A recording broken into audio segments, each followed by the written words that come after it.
कर्मयोग की सच्चाई। श्री कृष्ण और अर्जुन का संवाद प्रस्तावना। श्री कृष्ण का जीवन कई मायनों में प्रेरणादायक है। खासकर उनका संदेश कर्मयोग हमें जीवन को सही दृष्टिकोण से जीने की कला सिखाता है। कर्मयोग का अर्थ है कर्म करना, लेकिन बिना किसी अपेक्षा या स्वार्थ के। श्री कृष्ण ने भगवद गीता के माध्यम से अर्जुन को यह समझाया कि जीवन में केवल अपनी भूमिका को सही से निभाना ही सर्वोत्तम मार्ग है। यह कहानी अर्जुन और श्री कृष्ण के बीच के संवाद को आधार बनाकर लिखी जाएगी, जिसमें श्री कृष्ण ने कर्मयोग के सिद्धांत को व्याख्यायित किया। इस कहानी के माध्यम से हम देखेंगे कि कैसे श्री कृष्ण ने अर्जुन को जीवन के संघर्षों से पार पाने और अपने कर्मों के प्रति निष्ठा रखने की सलाह दी। कर्म का महत्व। यह घटना महाभारत के युद्ध भूमि की है, जहां कौरवों और पांडवों के बीच भीषण युद्ध हो रहा था। अर्जुन, जो कि पांडवों के सबसे बड़े योद्धा थे, युद्ध की शुरुआत से पहले एक गंभीर मानसिक संघर्ष से गुजर रहे थे। उन्होंने देखा कि इस युद्ध में उन्हें अपने परिवार के सदस्यों, गुरु और सगे संबंधियों के खिलाफ युद्ध करना है। इस विचलित अवस्था में अर्जुन ने श्री कृष्ण से कहा, हे कृष्ण, मैं इस युद्ध में भाग नहीं ले सकता। यह युद्ध मेरे आत्ममात्रा के खिलाफ है। मैं अपने रिश्तेदारों को मारने के लिए नहीं तैयार हूं।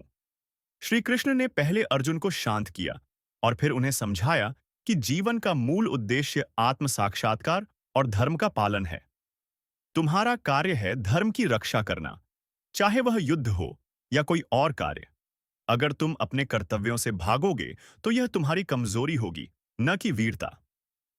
कर्म के फल का त्याग। इसके बाद श्री कृष्ण ने अर्जुन को यह बताया कि जीवन में कर्मों का महत्व है, लेकिन इसके फल की चिंता करना जरूरी नहीं है। तुम्हें कर्म करना है, लेकिन उसके परिणामों की चिंता नहीं करनी चाहिए। श्री कृष्ण ने कहा, तुम्हारा कर्तव्य है युद्ध में भाग लेना, लेकिन तुम यह सोचकर युद्ध में भाग नहीं ले सकते कि तुम्हें क्या मिलेगा। अगर तुम बिना किसी स्वार्थ के कर्म करोगे, तो यही तुम्हारा सबसे बड़ा धर्म होगा।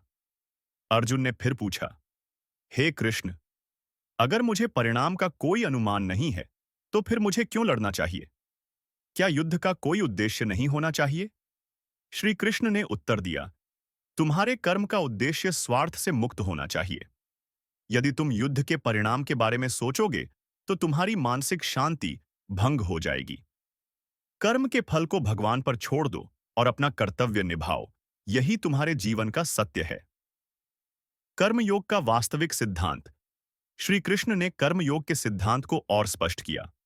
उन्होंने कहा, जब तक हम अपने कर्मों में स्वार्थ और मोह को जोड़ते हैं, तब तक हम सही दिशा में नहीं बढ़ पाते।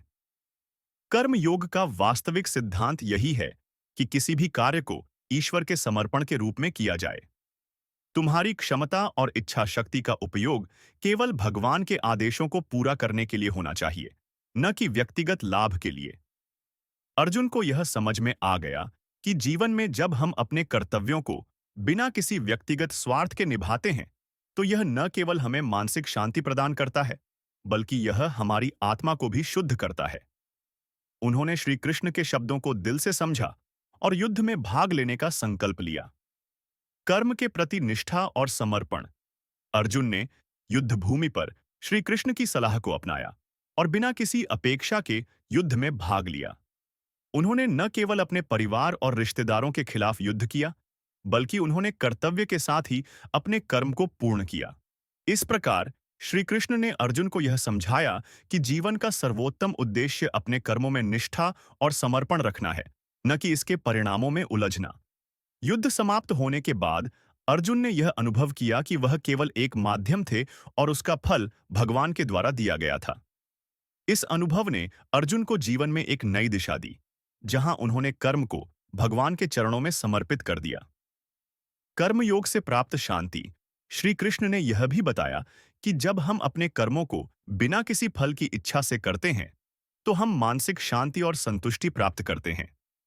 जीवन में हर कार्य को एक तपस्या के रूप में करना चाहिए, जिसमें न केवल मेहनत बल्कि प्रति समर्पण भी हो। उन्होंने यह भी कहा कि कर्मयोग से आत्म साक्षात्कार होता है, जो जीवन के वास्तविक उद्देश्य को समझने में मदद करता है। जो व्यक्ति अपने कर्मों को बिना किसी स्वार्थ के करता है, वह आत्मा की शांति और संतुष्टि पाता है। यही कर्मयोग का उद्देश्य है, श्री कृष्ण ने अर्जुन से कहा। निष्कर्ष। अर्जुन ने युद्ध के बाद श्री कृष्ण से प्राप्त कर्मयोग के सिद्धांत को अपने जीवन में उतारा। उन्होंने यह समझा कि जीवन का मुख्य उद्देश्य अपने कर्तव्यों को निभाना है, न कि उसके परिणामों के बारे में चिंता करना। श्री कृष्ण के उपदेश ने न केवल अर्जुन के जीवन को बदला, बल्कि पूरे संसार को एक अमूल्य ज्ञान दिया। कर्मयोग का सबसे महत्वपूर्ण सिद्धांत यह है कि हमें किसी भी कार्य को निस्वार्थ भाव से करना चाहिए, बिना किसी उम्मीद या स्वार्थ के। यही सच्चा धर्म है, यही जीवन की सच्चाई है। यह कहानी कर्मयोग के सिद्धांत के महत्व को दर्शाती है और यह समझाती है कि जीवन में हमें हर कार्य में निष्ठा, समर्पण और बिना स्वार्थ के कर्म करना चाहिए। अगर आप चाहें तो मैं इसे और विस्तार से लिख सकता हूं और गीता के अन्य शिक्षाओं, श्री कृष्ण के जीवन के और उदाहरणों और अर्जुन के संघर्षों को भी इसमें जोड़ सकता हूं। जय श्री कृष्णा।